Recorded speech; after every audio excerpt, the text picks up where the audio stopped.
How does a physiotherapist help women with vaginismus? So vaginismus is a complex condition which involves the best way to tackle it is to have a team approach.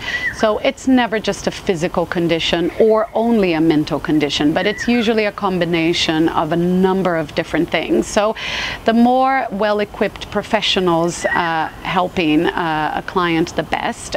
So the way I get in to help clients is understanding their body, and that involves their breath, understanding how they use their muscles and how they react to stimulus, so to touch. And normally vaginismus becomes almost it is a reflexive response that happens in the brain, and that causes your muscles, which should be under your voluntary control, to behave in a way that is no longer behaving normally. So a lot of it is exposing the muscle to touch and to understanding how to let go under touch. And that may start with things as simple as just touching on the outside with a finger or a cotton bud. So we expose the muscle and the skin to understanding that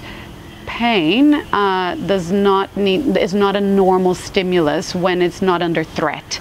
So a lot of it is the brain understanding what the body is doing. So the way I do it is I really usually start with a lot of relaxation, mindfulness, breathing, and so at first the clothes are on and we're just talking, and eventually we just go through a step system where I'm asking a patient or a client how comfortable or how anxious they are without the clothes on, with their legs open, with their vagina exposed, and with them just understanding how to release and relax their muscles. So then we go through a step system of exposing the muscle to slightly more pressure each time, but each time never under tension. It's never a forced thing. So I talk through them and I work with them in my clinic, and then they go home and then they have to practice.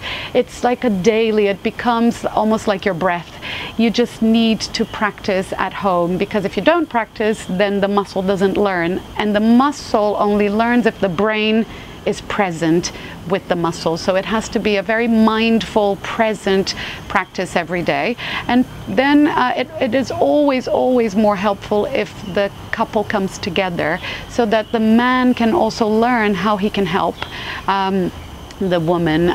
So also there's a step procedure in the sense that women will start by themselves doing some work alone, and then when they're ready they get their partner involved to be able to feel comfortable with them doing it on themselves, and then the partner gets involved in touching. So there is a step procedure, but I teach basically from the beginning how to recognize when the muscle is relaxed, when the muscle is tense, and how there should not be pain in that process of relaxing and using the muscle.